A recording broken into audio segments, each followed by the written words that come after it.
Tell everybody what happened to you. You mean really? Yeah. Oh, well, I want people to know I like got married your whole story. I got married when I was 22. I went to a Christian college. I thought I was going to be a youth pastor. I'd like to dispel this. I was never a part of the Christian comedy circuit. That's still, people introduce me at TV tapings. This guy was on the show. That was just on the show. I did perform in Christian markets and at my Christian college a couple times, but I never did like the circuit.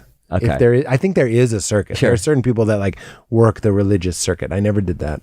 So I don't want to front, as they say. Yeah. Okay, so I was going to be a pastor, a youth pastor. I went to Gordon College, which is a non-denominational Christian college in New England.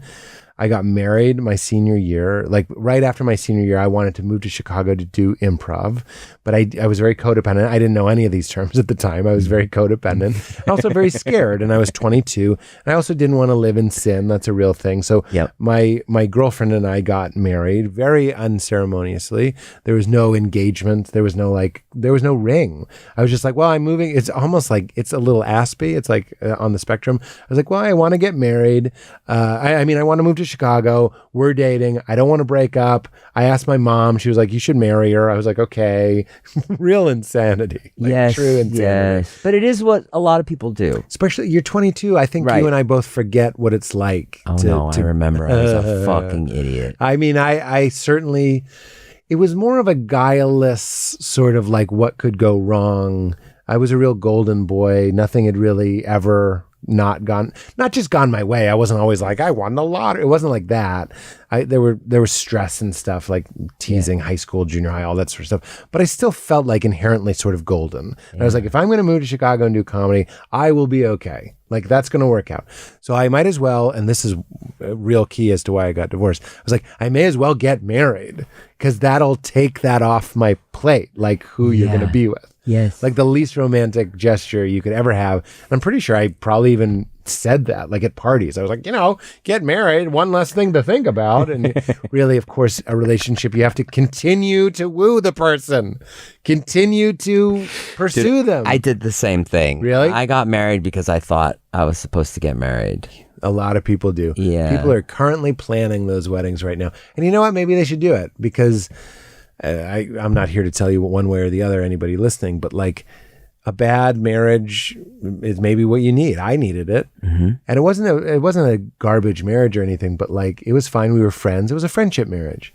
We were buddies. And my current wife and I are buddies too, but we're also, not to use the gross word, lovers, but we have a much more romantic, a deeper romantic connection than my first wife and I did. We were just buddies. I still have a wife that is my best friend, but there's other dimensions to it. There's the co-parent, there's the sexual, there's all these things. So it's a grown-up relationship. The first one was just, I'm scared of comedy, want to come with me? So she did, and then she ran out of interest in that. And frankly, I think she wanted to demonstrate to her parents that you could leave a marriage, honestly. Like, I think there was sort of like I'll do what my parents couldn't do and I'll get divorced. I really think that was. And were you heartbroken? Yeah, it was rough. So when I was 20, I got married at 22, 28, she had an affair. Yeah. But it wasn't just like a sex thing. It was like she fell in love and we had just moved upstate. So I was miserable. This is a long story, but anyway, she told me. And then, like the show crashing, I really did get tripled down into my pursuit of comedy. And this is... Once she was gone. When she was gone, I realized all I had was comedy. And that was actually kind of good. Yeah. You know what I mean? I look back and I'm like, if we had stuck together... When I was married the first time, for example, I would worry about getting SNL. Mm-hmm. I'd submit, I'd walk into 30 Rock, I'd hand in my little DVD of my impressions or whatever. And then I'd actually be nervous that I would get it because I knew if I got it, it would be a huge strain on the relationship. Yeah. And then once the relationship ended, which I didn't want it to end, but slowly I started to realize like, oh no, you're supposed to live a little bit like a hitman. Yeah. You're supposed to have like a gross apartment that you don't want to be at. So you book a lot of spots. What did Norm say? If you're a stand-up, you're a drifter. Yeah, we're drifters. and then it became good news if I got SNL. And I went out for things more earnestly. And I'm not saying, by the way, Nate Bargatze was married at around the same time I was, has stayed married. Yeah. I'm not saying you can't do it. I'm saying... You need the right person. Yeah, you certainly need the right person, and it probably isn't the person you agreed to marry because your mom said to in a Caldor parking lot.